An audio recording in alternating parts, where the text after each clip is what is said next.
going on, YouTube? It's Bryce Guapo with another video. This is just going to be a hard point on Terrace.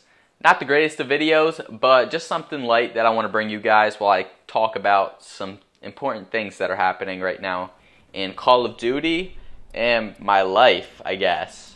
So in a few months I'll be going away to Temple, so I'm a little busy with that right now, working 2 jobs right now at American Eagle, over at the local mall, and also a starter at a golf course. It's not the most exciting of jobs, but just something to do to make some extra cash this summer. So that's just a little heads up on why I'm not posting too many videos every day. And the other thing I wanted to talk about though was the Call of Duty partnership with PlayStation this year. I know, PlayStation. I have nothing against PlayStation. I used to have a PS2. It was probably the shittiest console I ever had. I remember I had Rugrats on it and like Scooby-Doo, even though Scooby-Doo was fucking brilliant and I loved that shit. I spent like so much time with my dad playing that game, and we would honestly just go online, look up how to beat it and shit like that, and it was just so fun as a kid. I remember the first day I bought my PS2 actually, came home, we set it up downstairs in the basement. I plug in Rugrats, first game I start playing, I get to about level 3 or 4 on that shit, and then I just start freaking out. I'm playing against the computer, there's no one like antagonizing me. I just began to freak out because I couldn't beat a level. And my mom and Nana came downstairs wondering what the hell just happened to me because I'm yelling for Bloody Mary, and I'm just like, I can't beat the fucking game! I can't win! And they just took it away that day.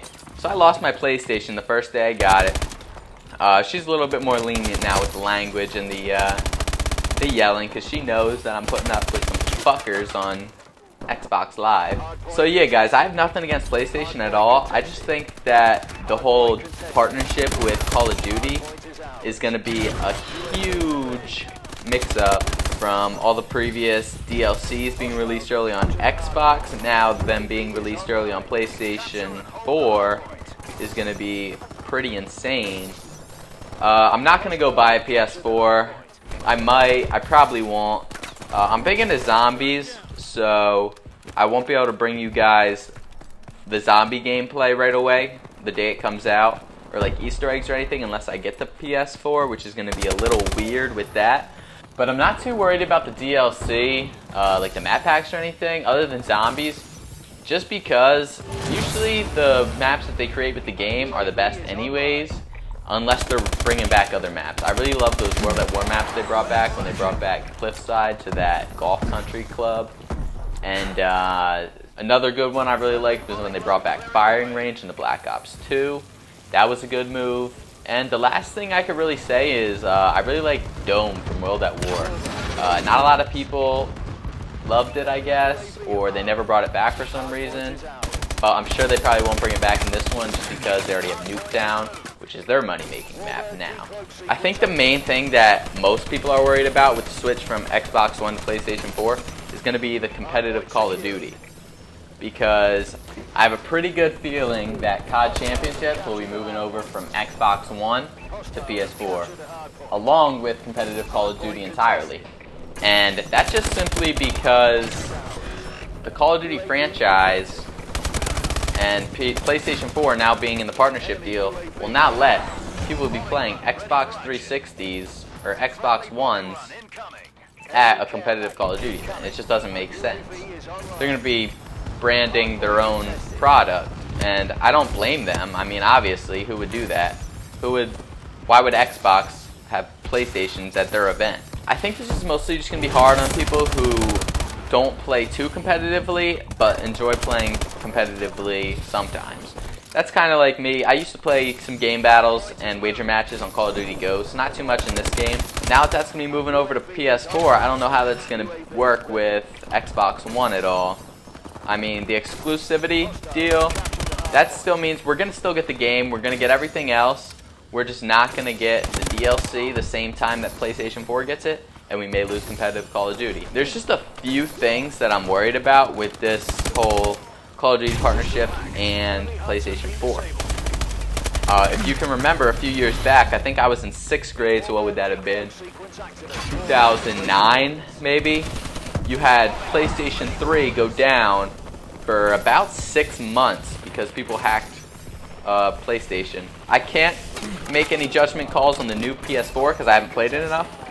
But back when I used to play PS3 at friends' houses, even when Black Ops 1 was out and Modern Warfare 2 was only like a year or two old, every game I would join would be hacked on that. Every lobby, you'd have people going invisible, the aimbots, and I really hope that that doesn't happen with Black Ops 3. PlayStation 3 is definitely known to have a lot more hackers and problems like that, although it is the better console in my opinion. Just the hackers and the gameplay is a little funky for Call of Duty, but I love the way it works and the flow it has, rather than the Xbox where every time I try to join a friend's party, it'll make me quit my game or turn off my Xbox, turn it back on, the mics don't work. There's just a ton of problems that I noticed with Xbox One lately that Microsoft doesn't seem to be addressing. They just seem to me like they're more concerned about other products and not necessarily the Xbox itself, while Sony's biggest concern right now is the PlayStation, obviously. So yeah, if I don't start to see a little bit more initiative or improvements by Microsoft, I might actually end up switching to a PS4, who knows. So that'll basically wrap up the conversation about PlayStation get this new partnership deal with Call of Duty and Xbox continuing their shitty service. Now I'm going to move on to another topic I wanted to tell you guys about, and that is Quoits. That is spelled Quoits. I don't know how many of you guys have heard of it. It's a pretty local game right now, even though it's been around for decades, and a lot of people play it in bars or at tailgate parties, grad parties, which I'm going to a lot right now since I graduated this year. Shout out to the Ladies League at Morgan Hill that gave me that card. I actually have it right here. This is one of the first graduation cards I got, so a big thank you to you guys. Even though most of you probably won't see this video, since I'm guessing none of you play Advanced Warfare that often. Too much of a older women thing. But who knows? But back to Quoits. It's a little backyard game that people will play, sometimes for money, sometimes a little tournament. And just like a fun game to consume a few hours when you're bored or something, or just go outside, pitch some Quoits. That's what we used to do on lunch break and stuff. So I'm going to be bringing you guys a video in the next few days, so look forward to this. It's going to be a Quoit challenge video. Not sure what I'm going to name it yet, but basically the whole concept, me and a couple friends are going to go outside, we're going to play Quoits. And the loser of whatever game we're playing is going to have to do something that's written on a card.